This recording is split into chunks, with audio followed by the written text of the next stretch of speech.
Fala rapaziada, saudações vascaínas e como é bom um dia após a vitória do Vasco da Gama, uma vitória importantíssima na Série B do Campeonato Brasileiro ontem diante do Náutico no Arrudão, uma vitória que inclusive coloca o Vasco atualmente na segunda posição da competição. E é claro, a gente vai falar sobre essa partida, uma partida importante, mas também já pensar no domingo, porque domingo tem decisão no Maraca, mais de 60 mil ingressos já foram vendidos. O Rio de Janeiro domingo vai ser sim pintado de preto e branco e o Maraca é nosso. Então já fica até o final do vídeo para que você não possa perder absolutamente nada. Vamos falar sobre a coletiva do Emílio Faro, técnico interino que esteve na beirada do campo ontem. Fala também sobre a arbitragem muito ruim novamente contra o Náutico no Arruda e muitas outras informações. Mas se você está chegando aqui pela primeira vez, antes eu só quero aqui dar as boas-vindas a você, torcedor vascaíno. Se você ainda também não é inscrito no nosso canal, se inscreva em homenagem à vitória do Vascão aqui embaixo. Também deixa o seu like, porque ele é importantíssimo para fazer com que os nossos vídeos cheguem a cada vez mais torcedor vascaíno, e também ative o seu sininho de notificação, pois se você ativar o sininho, todos os nossos vídeos chegam até você e você fica muito bem informado de tudo que acontece no Gigante da Colina. Tranquilo, rapaziada? Mas vamos lá, né? Sem muita enrolação, falar logo de Vasco da Gama. E antes de entrar no assunto sobre o Náutico, sobre a coletiva do Emílio Faro, eu quero falar aqui sobre arbitragem, porque é um assunto que deve sim ser comentado. Ontem tivemos em campo Flávio Rodrigues Souza na responsabilidade do apito, na cabine do VAR Éber Roberto Lopes e assistente sendo Miguel Caetano Ribeiro e Gustavo Rodrigues de Oliveira. Mais uma arbitragem que podia sim prejudicar muito o Vasco durante a partida. Um pênalti achado aos 52 minutos do segundo tempo, várias faltas que não existiram e faltas ao Vasco que não foram dadas. E, inclusive, durante vários momentos da partida, o juiz, que no caso de campo era o Flávio Rodrigues de Souza, tinha que parar, ouvir o VAR, porque o Éber Roberto Lopes caçava no lance algum movimento, alguma falta, alguma coisa que pudesse prejudicar o Vasco. Então deve sim ser falado, mas uma arbitragem muito ruim contra o Vasco nessa Série B do Campeonato Brasileiro. Toda hora no jogo o VAR queria aparecer e todo lance contra o Vasco da Gama era revisado. Então vamos pedir aí para a diretoria administrativa, departamento de futebol, fazer uma reclamação sim na CBF, porque foi algo que também aconteceu no último jogo contra o Grêmio. Eu vim falar para vocês aqui no meu pós-jogo. Foi um árbitro que prejudicou completamente o Vasco. Naquela época, aquela partida, aliás, o Luiz Flávio de Oliveira, vários jogadores amarelados na primeira etapa, enquanto o Grêmio saiu ileso durante o primeiro tempo na última quinta-feira. E hoje, novamente, uma situação complicada, ruim, aconteceu contra a equipe do Náutico no Pernambuco. Então a gente espera que a diretoria administrativa, o departamento de futebol do Vasco tome alguma atitude, pois é muito chato a gente ter que assistir um jogo do Vasco sabendo que o Gigante da Colina pode ser prejudicado a qualquer momento pela arbitragem. Deixe a sua opinião aí também sobre o que você achou do árbitro de ontem, da equipe responsável pelo apito nesse último jogo contra a equipe do Náutico. Já já a gente vai voltar a falar sobre essa partida, mas antes quero trazer informações sobre Vasco e Cruzeiro no domingo. Hoje, inclusive, o Cruzeiro que joga uma partida aí que pode fazer com que o Cruzeiro estacione ou sobe ainda mais na competição. O Vasco é o atual segundo colocado e o Cruzeiro o primeiro. 4 pontos separam o líder do vice-líder e em caso de derrota do Cruzeiro hoje e vitória do Vasco no domingo contra o atual líder, o Vasco pode diminuir essa vantagem para apenas um pontinho. Então, sim, domingo é uma decisão no Maracanã e o clima vai ser esse. Ontem tivemos a informação da última parcial que 60 mil ingressos já haviam sido vendidos em menos de 48 horas. Essa é a torcida do Vasco da Gama. Longas filas foram vistas aqui no Rio de Janeiro, filas essas de dobrar quarteirão, parar shopping. O clube inclusive informou que na terça-feira de manhã, no caso ontem, 126 mil acessos simultâneos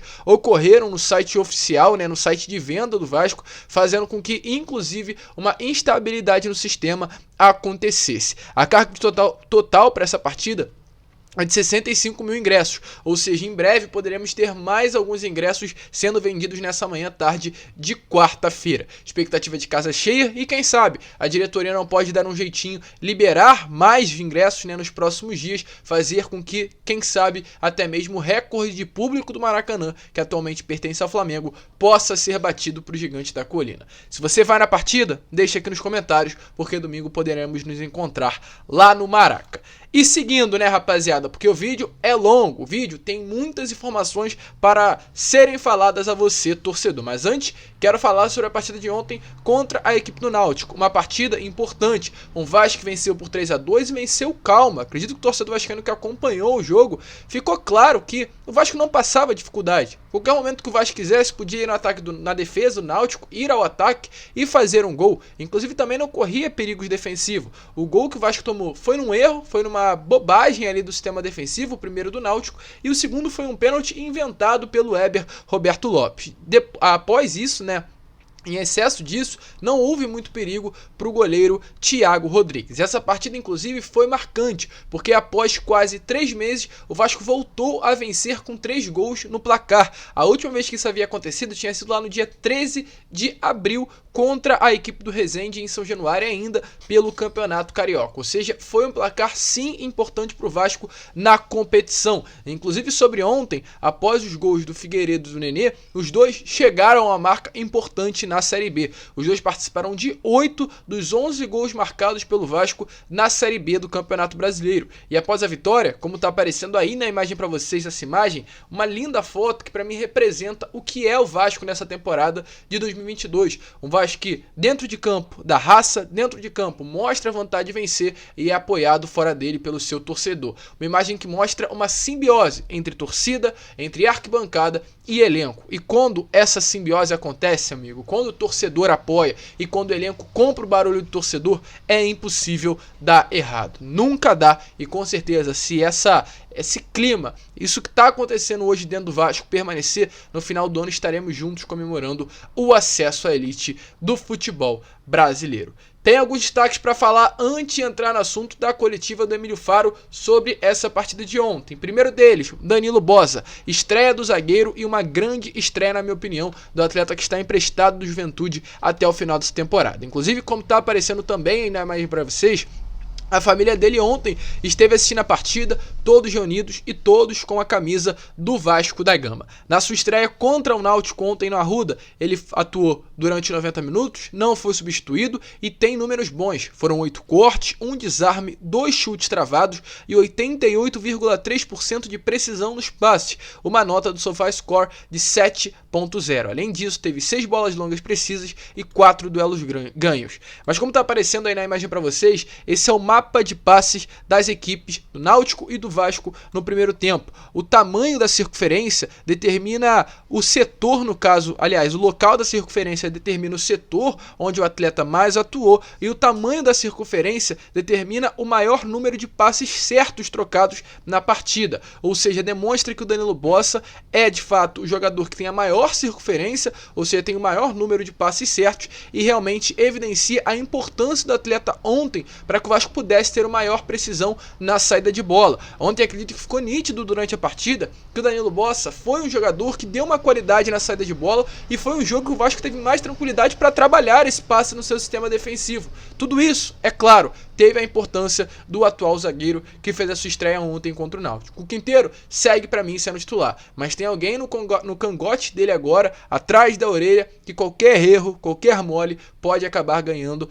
a titularidade. Uma boa partida e isso fica evidenciado através dos números mostrados a vocês. Uma partidaça do estreante Danilo Boza. Além dele, Yuri Lara, mais uma partidaça hoje do atleta que é o líder em desarmes da Série B do Campeonato Brasileiro. Pela Série B são 10 partidas, 53 bolas recuperadas e 37 desarmes. É uma média muito grande, quase 4 desarmes por partida. Além disso, são 12 interceptações, 52% de duelos ganhos, 24 faltas cometidas e apenas 3 cartões amarelos. Evidencia a importância do Yuri Lara hoje para o elenco Cruz Maltini. Ontem mais uma partidaça dele também com a camisa do Vasco, inclusive é um atleta vascaíno, como já assumiu, em 2011 esteve em vários momentos de São Januário comemorando aquele título da Copa do Brasil, né? Foi em várias partidas, é um torcedor de arquibancada e ontem durante o gol do Andrei Santos, como está aparecendo nessa imagem para vocês, demonstra e evidencia a comemoração e como ele está vivendo esse momento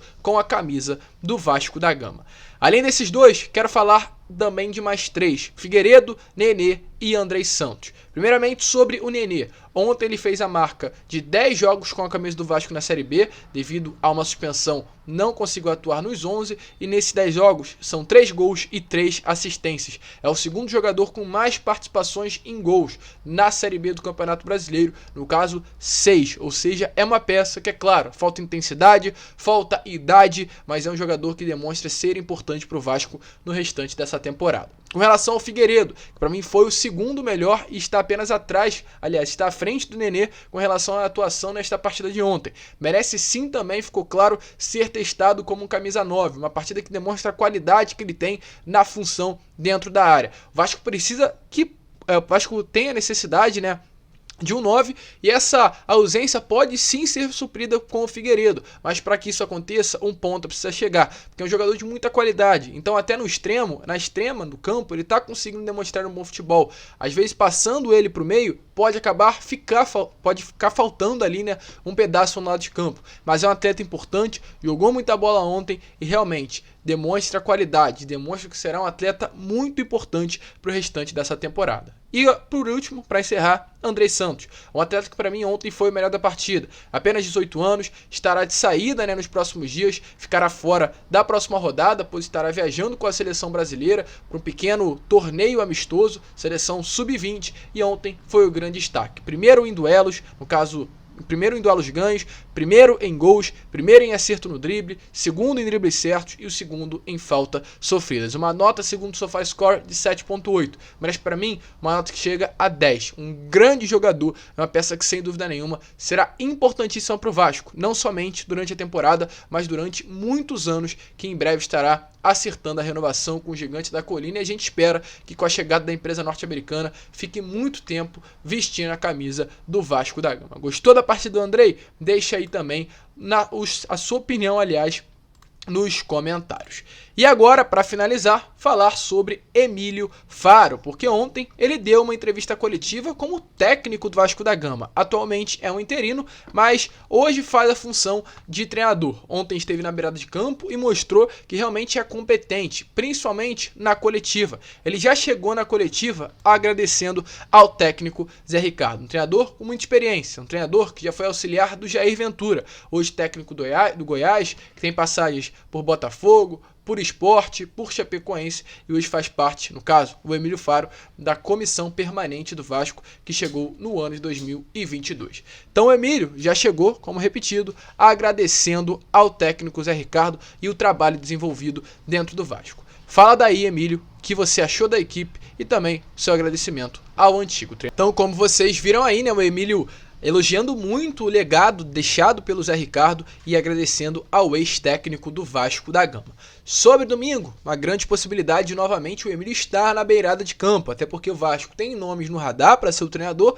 mas nada definido, nenhuma contratação acertada, então grande possibilidade do Emílio Faro e do Daniel Félix, membros da comissão permanente, estarem na beirada de campo contra o Cruzeiro no domingo no Maraca. E ele foi perguntado se havia possibilidade de ele continuar no comando da equipe, não somente no domingo, mas durante o restante da competição. E ele falou sobre isso. Então, Emílio, pode permanecer no comando da equipe? Torcedor, então, o que você acha? Despistou ali, disse que foi contratado para ser auxiliar técnico permanente, mas quem sabe não permanece, até mesmo seguiu e falou sobre a partida de domingo contra a equipe do Cruzeiro, um jogo que será importantíssimo, mas uma partida que será marcado principalmente também pelo torcedor vascaíno. Tá na expectativa? Deixa aí a sua opinião aqui nos comentários e também, é claro, se você acha que vale a pena permanecer com o Emílio Faro durante o restante da competição, também deixa aí nos comentários. Eu quero saber a sua opinião. E esse foi o vídeo, rapaziada. Se você curtiu, se inscreva, deixe seu like, compartilhe.